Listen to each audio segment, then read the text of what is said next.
এই গাইছ এই গাঁওখনত এখন শিৱৰাত্ৰি পূজা হয়, ডাঙৰ শিৱৰাত্ৰি পূজা আৰু গাঁৱৰ ল'ৰাবিলাকে অলপ ধুনীয়া এটা বস্তু বনাইছে, দেখাই আছোঁ ৰ'ব।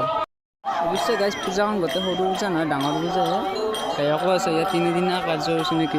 গাইছ চাওকচোন গাঁৱৰ ল'ৰাখিনি ধুনীয়াকৈ এনেকৈ শিৱ বনাইছে আৰু ইয়াত যি লাগে আৰু শিৱৰ কাষত ধতুৰা কি ডাঙৰ গছ দিছে, এইপিনে আপোনাৰ ধতুৰা দিছে, এইবিলাক তুলসী গোটেইখিনি ইয়াত গোটেইখিনিতে দিছে। চাই লওক ধুনীয়াকৈ বনাইছে আৰু কেইটামান ধুনীয়া ধুনীয়া দৃশ্য আছে, মই দেখাই আছোঁ ৰ'ব। এইটো এটা চাওক মহাকাল, হৰ হৰ মহাদেৱ।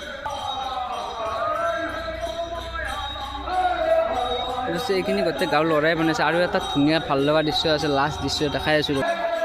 চাওকচোন এইটো এটা ধুনীয়া ঘৰ বনাইছে, খেৰৰে ঘৰ, খেৰৰ চালি আৰু ইয়াত কি দিছে চব আগৰ দিকে ধুনীয়াকৈ কবি অৰিজিনেল কবি গাইছে, অৰিজিনেল কবি পুতি দিছে, বন্ধাকবি আছে, ওলকবি আছে, এইবিলাক আৰু বঢ়িয়া পুৰা বেৰা দিছে আৰু লগত কেইটামান ভাল বস্তু আছে, লেম্প পৰ্যন্ত দিছে।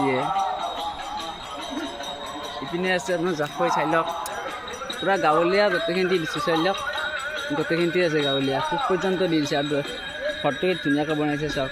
আৰু ইপিনে আমাৰ আছে ঘৰটো লগা কোমৰা আৰু ইপিনে তাতে গাঁৱৰ যিখিনি লগা বস্তু একদম আমাৰ যিখিনি স্বাভিমান গোটেইখিনিতে ইয়াত আছে।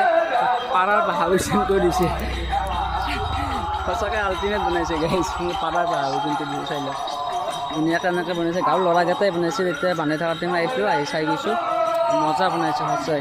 ইয়াত বহাৰ কাৰণে চেয়াৰ এখনো দিছে, চাই লওক। আৰু যদি মই এইখন যদি খুলি দিওঁ আপুনি চাব নেকি, এখন খুলিব নোৱাৰি দিয়ক, এখন ফিক্স কৰা আছে নে, পিছপিনে একো নাই, তাৰমানে পিছপিনে একো নাই যিহেতু খুলিব নোৱাৰি। গতিকে কেনে লাগছে ভিডিঅ'টো জনাব আপোনালোকে। চাই এখন গাঁৱৰ পৰাই ধুনীয়া এটা দৃশ্য দেখালোঁ। Thank U.